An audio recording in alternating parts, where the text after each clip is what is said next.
World News for February 3rd, 2013. Syrian rights activists say government forces have bombarded a rebel-held district of the northern city of Aleppo, demolishing a residential building and killing at least 16 people. The British-based Syrian Observatory for Human Rights said a missile struck the building in Aleppo's Ansari neighborhood on Sunday. The observatory said 10 children were among the dead. There was no independent confirmation of the casualties. The French military says its aircraft have attacked Islamist militant positions in northeast Mali just hours after President Francois Hollande visited the African country. Military officials say the overnight raids hit militant training and logistics sites close to the Algerian border. On Saturday, Mr. Hollande told Malians that terrorism had been repelled and chased out, but not yet conquered. Iran says it is open to a U.S. offer for direct talks on its nuclear program, and that it expects to resume negotiations with world powers later this month. A spokesman for European Union Foreign Policy Chief Catherine Ashton confirmed that she had proposed talks in Kazakhstan that week. EU officials have accused Iran of delaying tactics in weeks of discussions over the date and venue for new talks.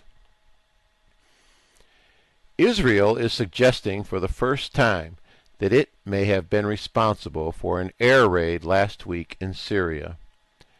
After days of silence, Israeli Defense Minister Ehud Barak has hinted his country was behind last week's airstrike in Syria.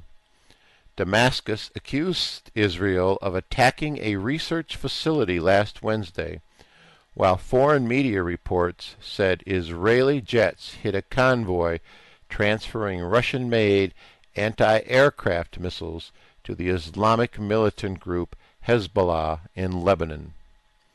Speaking at an international security conference in Germany, Barak said Israel had warned in advance the transfer of sophisticated weapons to terrorist groups is a red line that must not be crossed.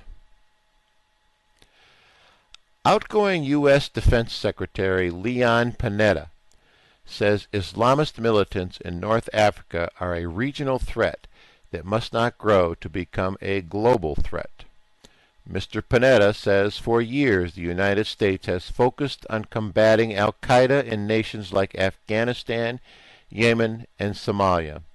As a result of developments in Mali, Mr. Panetta says another militant offshoot, al-Qaeda in the Islamic Maghreb, or AQIM, is also on America's national security radar. Mr. Panetta says, now, AQIM is out there. They have tried to establish a base of operations. That is serious. I am glad that France took the steps they did. We are now working with France to make sure that al-Qaeda has no place to hide. The standoff and hostage drama in Alabama entered its 6th day, where Jimmy Lee Dykes, a 65-year-old retired trucker, is suspected of kidnapping a 5-year-old boy and holding him hostage. Authorities say Mr. Dykes gunned down a school bus driver and then abducted the 5-year-old boy from the bus, taking him to an underground bunker on his isolated property. The FBI said in a statement on Sunday that authorities continue to have an open line of communication with Dykes.